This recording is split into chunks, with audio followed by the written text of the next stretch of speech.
에베소서 6장에 보면 이런 말씀이 나옵니다. 우리의 씨름은 혈과 육을 상대하는 것이 아니요 통치자들과 권세들과 이 어둠의 세상 주관자들과 하늘에 있는 악의 영들을 상대함이라. 에베소서 6장 12절. 여기서 보면 우리의 씨름은 혈과 육을 상대하는 게 아니라 이 세상 어둠의 권세자들과 악한 영들을 상대함이라고 말씀하는데, 이 구절을 표준 세번역으로 보면 좀 더 명확하게 이해할 수 있습니다.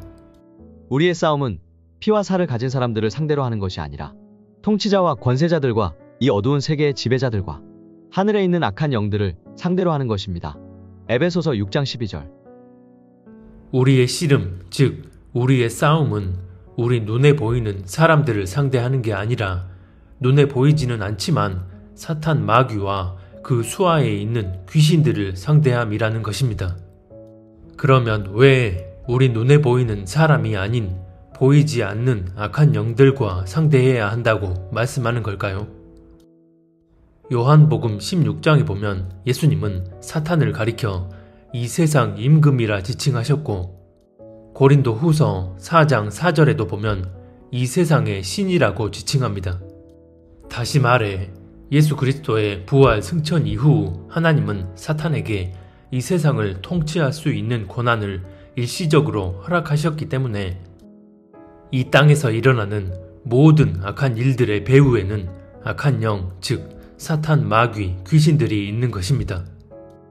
그래서 우리가 싸워야 할 실질적인 상대는 눈에 보이는 사람이 아니라 보이지 않는 악한 영들이란 사실을 분명하게 인식하고 살아야 합니다. 그렇지 않으면 우리 눈앞에 보이는 상황과 환경, 현실에 가려져 오히려 사탄이 의도하는 바대로 나아가 버리게 됩니다. 사탄은 하나님의 섭리를 모방해서 자신의 뜻을 이루어가려는 속성을 지니고 있습니다.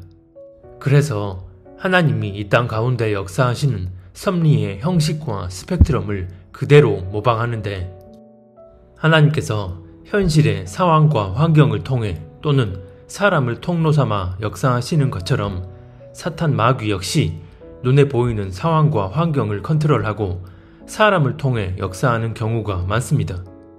예를 들어 가족이든 친구든 내가 아는 누군가가 나에게 눈을 부라리며 욕을 하고 화를 내는 상황이 일어났다고 가정해 보겠습니다. 이것을 현실적으로만 보면 그 사람이 나에게 덤비는 상황이기 때문에 그 사람에게 맞대응해야 하는 것처럼 생각할 수 있습니다. 하지만 영적인 측면에서 보면 이것은 사탄이 그 사람에게 역사하여 감정을 컨트롤함으로써 그 상황을 자기 뜻대로 이뤄가려는 경우라고 볼 수 있습니다.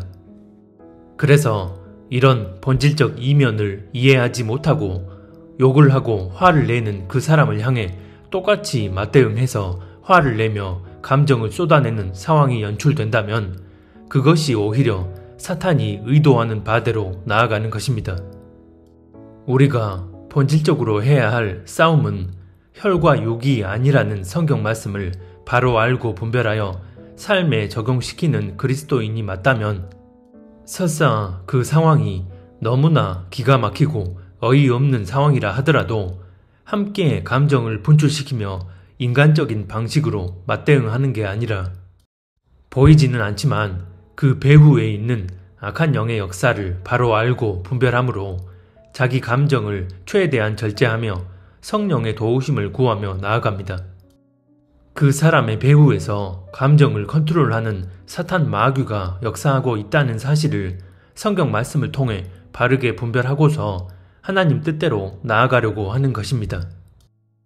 그런데 문제는 이렇게 다른 사람들과의 관계 가운데 일어나는 현실적인 상황뿐만 아니라 자기 스스로의 내면에서 일어나는 상황에서도 우리는 혈과 육이 아닌 영적인 차원에서 분별하여 우리 자신을 온전히 지켜낼 수 있어야 합니다.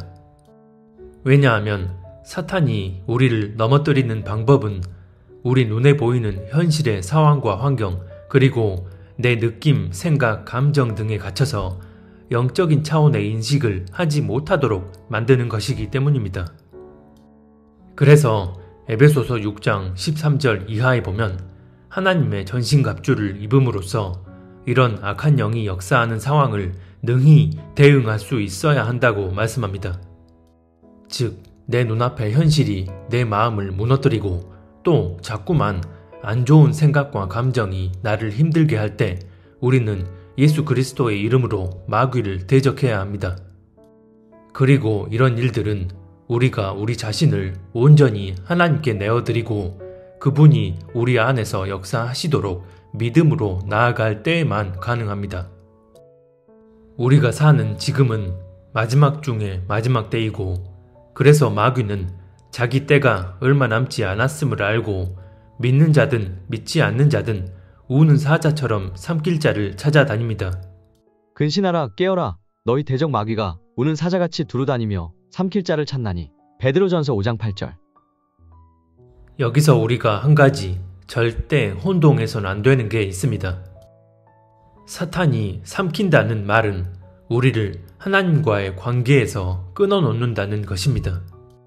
그런데 혹여나 본인이 정말 하나님과 동행하는 삶을 살기를 원하고 하나님의 뜻대로 살기를 원한다고 할 때 그런 사람이 사탄에게 삼킨 바 되는 상황, 즉 영적인 실패로 귀결될 수 있는 상황은 바로 넘어졌을 때가 아니고 포기했을 때입니다.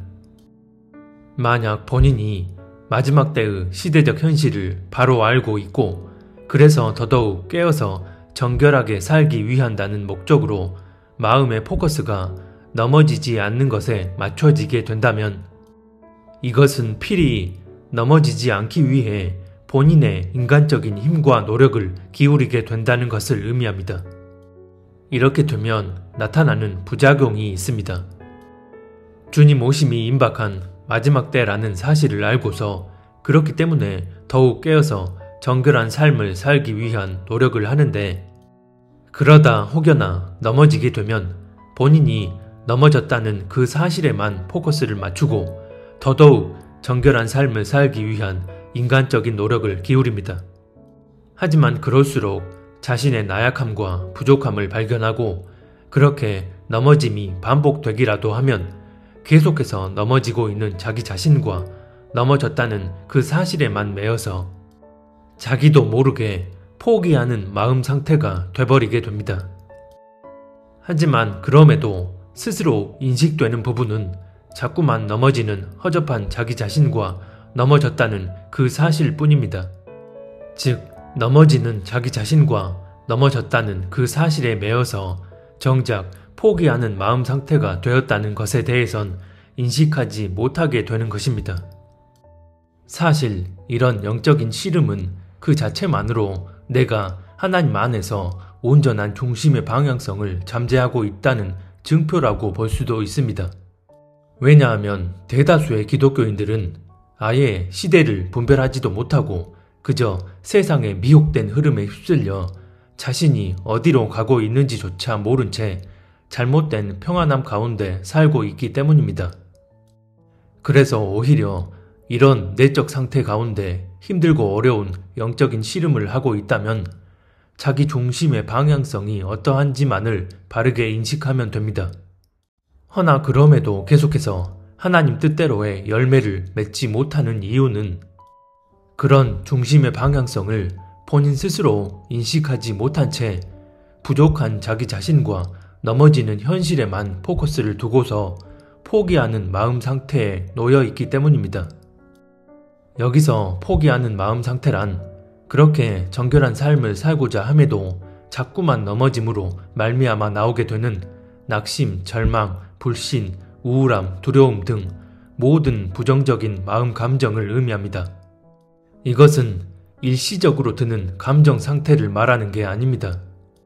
일시적으로는 얼마든 우리 안에 이런 감정 상태가 머무를 수 있습니다. 여기서 말하고자 하는 바는 이런 것들에 단단히 사로잡혀 버리는 것을 말합니다. 이것이 바로 하나님 뜻대로 살고자 하는 마음이 있는 그리스도인들을 삼키기 위한 사탄의 맞춤형 전략이고 사탄에게 삼킨 바 되어지는 상황입니다.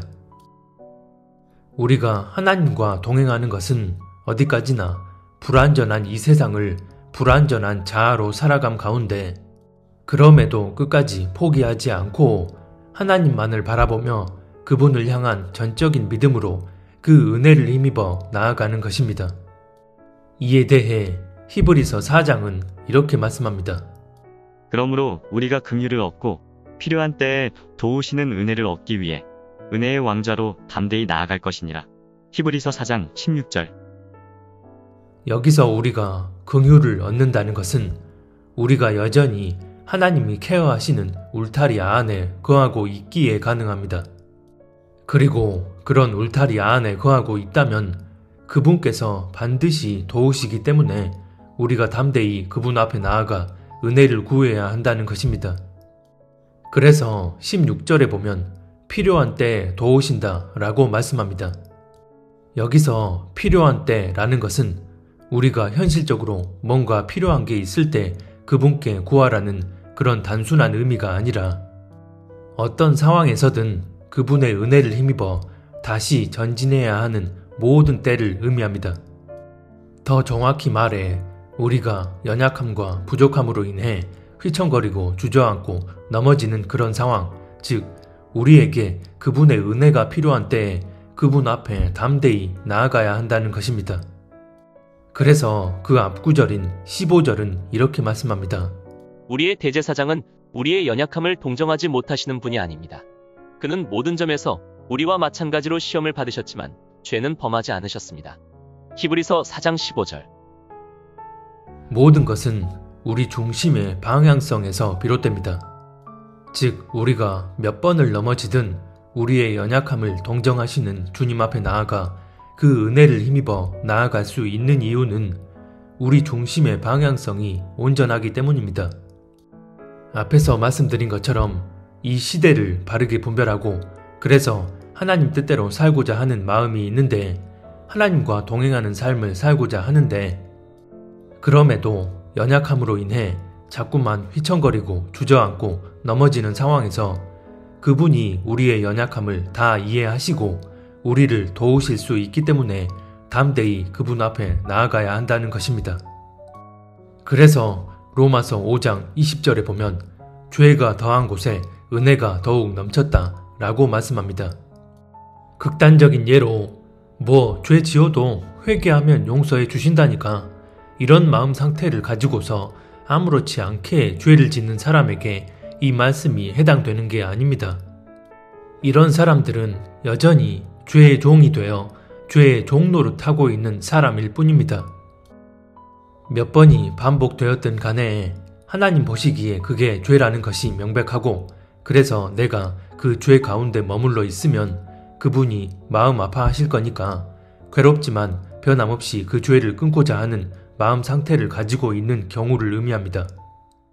죄에 대한 마음이 무뎌지거나 죄를 대하는 인식이 변질되어지지 않는 상태에서 그럼에도 현실적으론 그런 반복됨이 이어지고 있다면 사탄은 그런 내 연약한 자기 자신과 넘어졌다는 그 사실만 절대적으로 인식하게 만들어서 온갖 불신, 절망, 낙담, 두려움, 우울함 등을 심어주며 하나님에게서 끊어놓으려 하는 것이고 하나님은 우리에게 죄가 더한 곳에 은혜가 넘쳤다고 말씀하시며 내 앞에 담대히 나아오라고 말씀하시는 것입니다. 하지만 많은 경우 오히려 반대로 생각을 해버립니다. 사탄이 주는 거짓말에 속아서 현실과 감정에 갇혀버리는 것입니다. 베드로의 경우를 한번 생각해 보시기 바랍니다. 베드로는 예수님이 잡히셨을 때 예수님을 저주까지 하며 부인했던 사람입니다. 하지만 베드로는 그런 죄를 저지른 자기 자신과 주님을 저주하며 부인했다는 그 사실에만 매여 있지 않았습니다. 만약 이런 것들에 매여 있었다면 다시 어부로 돌아가서 물고기를 잡는 일을 하다가 주님이 다시 나타나셨을 때 물속에 뛰어들어 주님께 나아간 게 아니라 난 쓰레기니까 주님 앞에 설 자격 없다며 그 자리에서 도망쳐 버렸을 것입니다. 그리고선 어쩌면 영영 주님 앞에 나타나지 않았을지도 모릅니다. 만약 이렇게 됐다면 베드로가 과연 주님께 용서를 받고 위대한 사도로서 쓰임받을 수 있었을까요? 하지만 베드로는 주님이시라는 말을 듣자마자 배에서 뛰어내려 주님께 달려갑니다. 사실 단 한 번의 죄라고 할지라도 베드로가 범한 이 죄는 지금 우리가 짓는 그런 죄와는 차원이 다를 정도의 끔찍한 배도라고 해도 과언이 아닙니다. 허나 그럼에도 베드로가 용서를 받고 주님 뜻대로 쓰임받을 수 있었던 이유는 다른 게 아니라 여전히 그 중심의 방향성이 주님을 향해 있는 상태에서 죄책감이나 자기 감정에 갇혀 있지 않고 그럼에도 담대히 주님께 나아갔기 때문입니다. 베드로가 주님이시라는 말을 듣고 주님께 달려갈 때 그 마음 상태가 과연 자기가 지은 죄를 까맣게 잊어버리고서 상쾌한 마음으로 달려갔던 걸까요? 아마 그렇지 않았을 것입니다. 예수님을 저주하며 부인한 이후 예수님이 하신 말씀이 떠올라 그 자리에서 통곡하던 베드로였습니다. 그렇다면 그 이후에도 마음은 결코 좋지 않았을 것입니다. 허나 그럼에도 베드로가 주님 앞에 담대히 나아갈 수 있었던 이유는 여전히 주님을 사랑하는 마음이 그 중심에 자리하고 있었기 때문입니다. 그래서 다시 주님을 만난 자리에서 네가 나를 정말 사랑하느냐는 주님의 물음에 내가 주님을 사랑하는 줄 주님이 아신다고 담대히 고백하며 그렇게 주님 뜻대로 나아갑니다. 이것이 하나님을 경외하는 그리스도인의 자세입니다.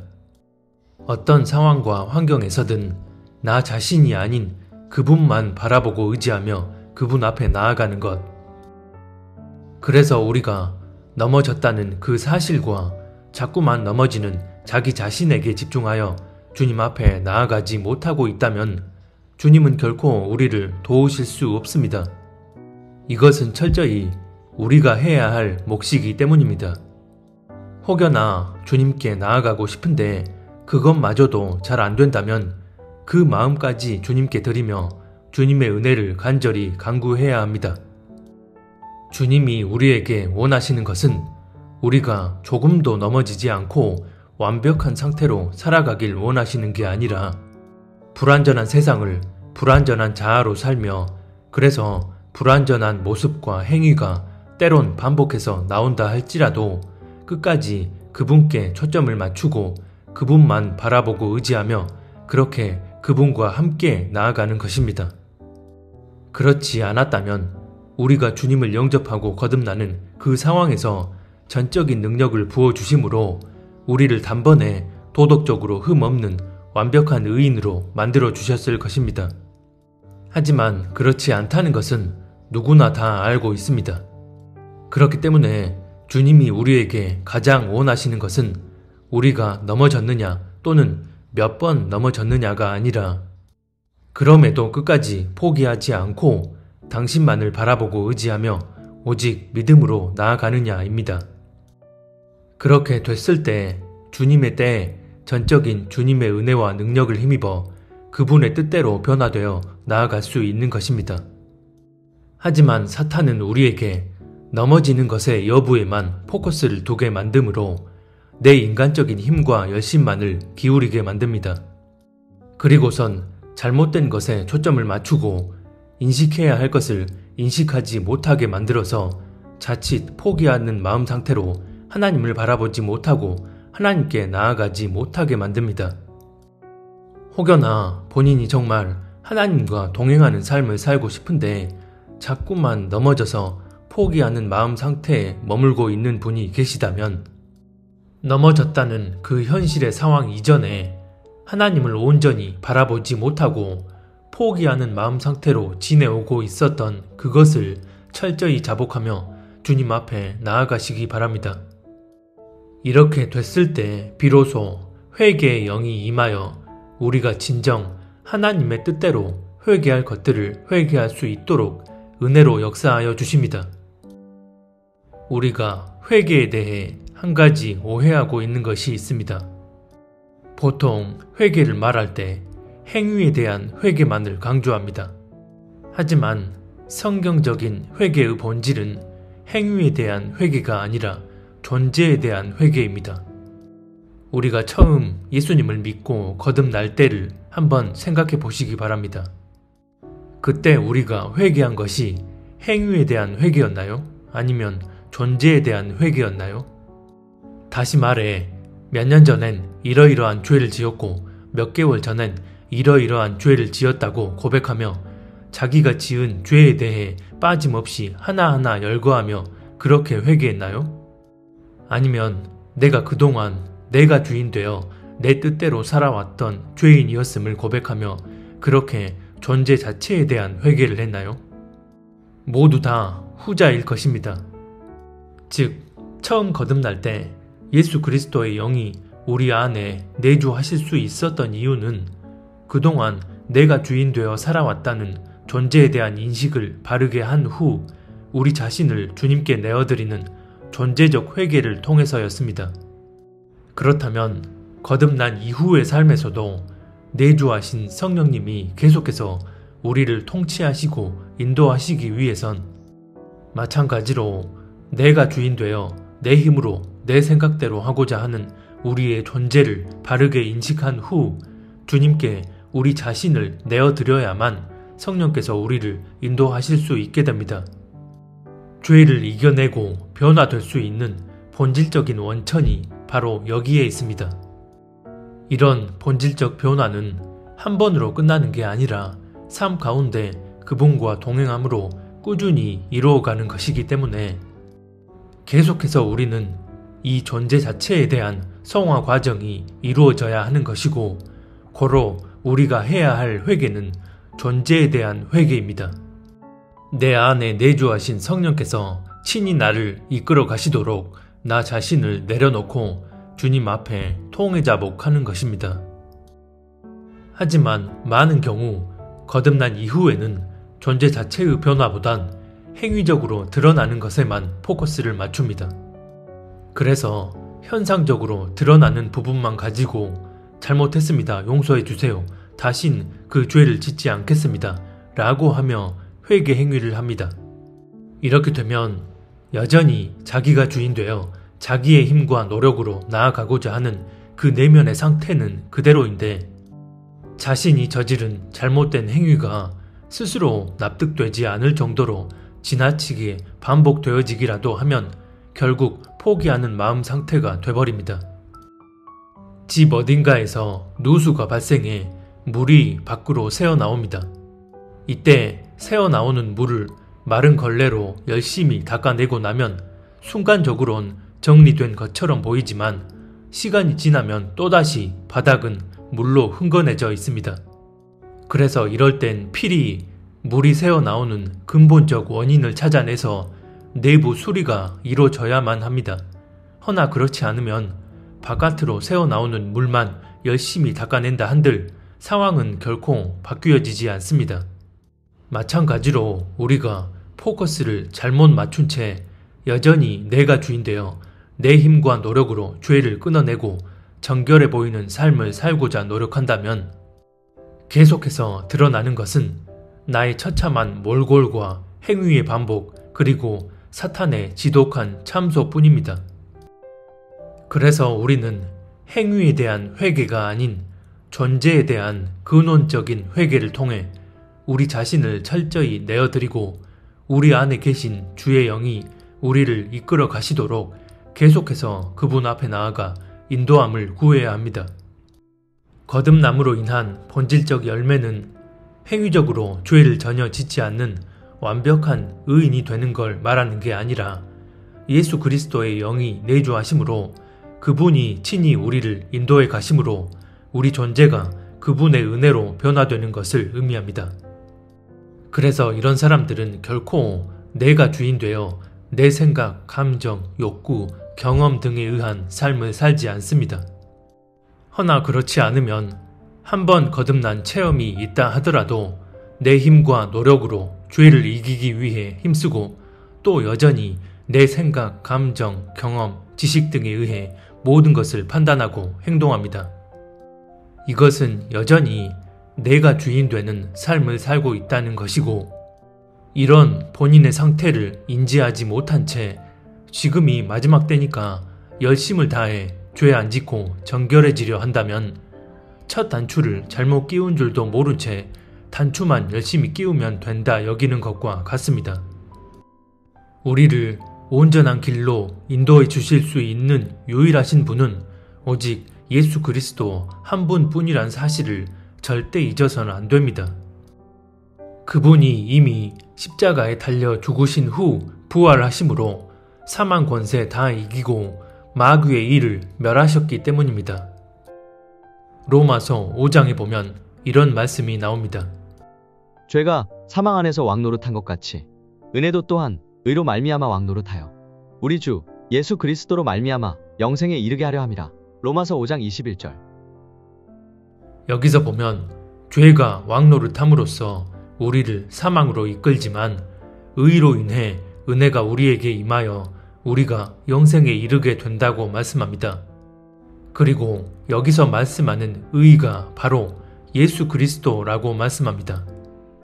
즉 우리 안에는 우리도 어찌할 수 없는 죄성이 있고 그 죄성이 우리를 사망으로 인도하는데 그렇게 죄로 인해 죽을 수밖에 없는 우리를 영생으로 인도하시는 의가 바로 예수 그리스도이시고 그 예수 그리스도께서 은혜로 우리 안에 역사하셔서 우리가 영생에 이르게 된다는 것입니다.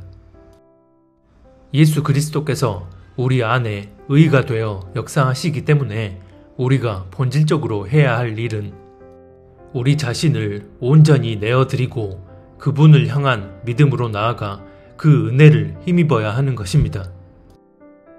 갈라디아서 2장에 보면 이런 말씀이 나옵니다. 내가 그리스도와 함께 십자가에 못 박혔나니 그런즉 이제는 내가 사는 것이 아니요 오직 내 안에 그리스도께서 사시는 것이라. 이제 내가 육체 가운데 사는 것은 나를 사랑하사 나를 위하여 자기 자신을 버리신 하나님의 아들을 믿는 믿음 안에서 사는 것이라. 갈라디아서 2장 20절. 우리가 정말 예수 그리스도를 믿고 거듭난 게 맞다면 그리스도와 함께 십자가에 못 박힌 것과 같으니 이제는 내가 사는 것이 아니라 그리스도께서 내 안에 사시는 것이라고 말씀하는데 어떤 현실의 문제가 생겼을 때 쉽게 짜증을 내거나 분노를 표출하고 하나님의 뜻과 방식을 구하기보다 인간적인 방식으로만 나아가려 하고 또 내 열심으로 죄 안 짓기 위해 노력하다가 넘어짐이 반복되었을 때 낙심, 절망, 두려움, 우울함, 불신 등의 감정에 단단히 사로잡혀 버린다면 내 안에 그리스도께서 의가 되어 사시는 게 아니라 여전히 내가 주인 되어 내 의를 세우기 위한 삶을 살고 있다는 말이 됩니다. 로마서 3장 21절 이하는 이렇게 말씀합니다. 이제는 율법 외에 하나님의 한 의가 나타났으니 율법과 선지자들에게 증거를 받은 것이라. 곧 예수 그리스도를 믿음으로 말미암아 모든 믿는 자에게 미치는 하나님의 의니 차별이 없느니라. 로마서 3장 21-22절. 예수 그리스도 그분 자체가 의가 되시고 우리가 그런 예수 그리스도를 믿는 믿음으로 나아갈 때 우리에게 의로 적용된다는 것입니다. 그래서 우리가 단순히 어떤 종교적인 행위에 열을 올리고 고행을 해야 의에 이르고 영생을 얻는 게 아니라 예수 그리스도께서 친히 의가 되시어 은혜로 우리 안에서 역사하셔야만 우리가 정결케 되고 영생에 이르게 된다는 것입니다. 그렇지 않으면 내 스스로 의를 세우고자 종교적, 도덕적 차원의 행위에만 열심을 기울이면서 되려 잘못된 방향으로 나아가게 됩니다. 이는 다시 말해 내 노력과 열심으로 의를 세우기 위해 되려 불의를 행하는 꼴이 돼버리는 것입니다. 우리는 보통 불의의 개념을 도덕적, 법적 차원에서 잘못된 행위를 하는 그런 정도로만 생각하지만 성경 말씀대로라면 의가 되시는 예수 그리스도를 믿고 의지하며 그분의 은혜를 힘입어 나아가는 게 아니라 내 인간적인 노력과 열심으로만 나아갈 때 그것이 바로 성경이 말씀하는 불의의 범주에 해당될 수 있다는 것입니다. 물론 그렇다고 나의 어떤 외적인 행위나 노력이 아무런 쓸모가 없다는 얘기가 아닙니다. 마가복음 9장에 보면 네 손과 발이 너를 범죄하게 하면 찍어버리고 네 눈이 너를 범죄하게 하면 빼버리라고 말씀합니다. 또 히브리서 12장에 보면 죄와 피 흘리기까지 맞서 싸우라고 말씀합니다. 다시 말해 죄를 이겨내고 정결한 삶을 살기 위해 우리가 해야 할 행위적 필요성을 말씀하는 것입니다. 하지만 그런 행위적인 노력도 어디까지나 주님이 주시는 은혜가 기반되어질 때 가치가 있습니다. 즉 우리 안에 주님을 향한 중심의 방향성이 믿음으로 삶 가운데 드러나게 됐을 때 그분이 친히 은혜로 이끌어 주심으로 우리의 행위가 빛을 발하게 되는 것입니다. 이것이 바로 사복음서에서 말씀하는 좋은 땅의 비유입니다. 더러는 좋은 땅에 떨어지매 어떤 것은 100배, 어떤 것은 60배, 어떤 것은 30배의 결실을 하였느니라. 마태복음 13장 8절. 여기서 말씀하는 본질은 얼마나 많은 씨를 뿌렸느냐가 아니라 어떤 땅에 씨가 뿌려졌느냐입니다. 즉 어떤 땅에 떨어지느냐에 따라 그 결실이 달라진다는 것인데, 가시밭이나 돌밭에 떨어지게 되면 아무리 많은 씨를 뿌리더라도 결실을 맺지 못하지만, 좋은 땅에 떨어지면 의가 되시는 예수 그리스도의 은혜로 말미암아 몇 배 또는 몇십 배의 결실을 맺게 되는 것입니다. 이 영적 원리를 온전히 이해하고 삶에 적용해야지만 우리가 초점을 잃어버리지 않고 온전한 방향으로 나아갈 수 있게 됩니다. 본질은 어디까지나 우리 안에 예수 그리스도의 영이 은혜로 역사하시도록 중심의 방향성을 잃지 않아야 한다는 것입니다. 그런데 사탄은 이런 본질을 너무나 잘 알고 있기에 하나님의 뜻대로 살고자 하는 그리스도인들에게는 이 본질을 빼앗아 가기 위해 온갖 거짓말로 속여서 바른 방향으로 나아가지 못하도록 초점을 흐리게 만듭니다.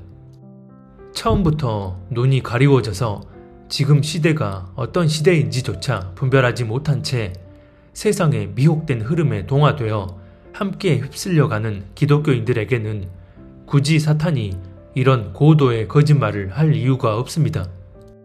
하지만 시대를 분별하고 하나님 뜻대로 살고자 하는 이들에겐 이런 거짓말로 속여서 그들이 하나님 앞에 나아가지 못하도록 만듭니다. 이것이 하나님 뜻대로 살고자 하는 그리스도인을 삼키기 위한 사탄의 유일한 전술 전략이기 때문입니다. 지금도 그러하지만 앞으로는 더더욱 우리가 구주 되신 예수 그리스도를 바라보고 의지하며 나아가지 않으면 이겨낼 수 없는 그런 시대입니다. 그래서 지금부터 눈앞에 보이는 상황과 환경, 또 내 생각과 감정 등에 갇히지 않고 은혜의 원천 되시는 예수 그리스도를 깊이 생각하고 바라보며 믿음으로 그분의 인도함 가운데 전진해 나가야 합니다. 그러므로 함께 하늘의 부르심을 받은 거룩한 형제들아, 우리가 믿는 도리의 사도이시며 대제사장이신 예수를 깊이 생각하라. 히브리서 3장 1절. 이러므로 우리에게 구름같이 둘러싼 허다한 증인들이 있으니 모든 무거운 것과 얽매이기 쉬운 죄를 벗어버리고 인내로써 우리 앞에 당한 경주를 하며 믿음의 주요 또 온전하게 하시는 이인 예수를 바라보자. 그는 그 앞에 있는 기쁨을 위하여 십자가를 참으사 부끄러움을 개의치 아니하시더니 하나님 보좌 우편에 앉으셨느니라. 히브리서 12장 1, 2절. 이렇게 됐을 때 어떻게든 우리를 삼키려 하는 사탄의 거짓말에 속지 않고 히브리서 4장 16절 말씀 그대로 때를 따라 도우시고 역사하시는 그분의 은혜를 힘입어 나아갈 수 있습니다. 우리 모두 이렇게 그분의 은혜 안에 거하여 그분의 인도함을 받는 삶을 살다가 곧 다시 오실 주님 앞에 합당한 신부로 설 수 있었으면 합니다.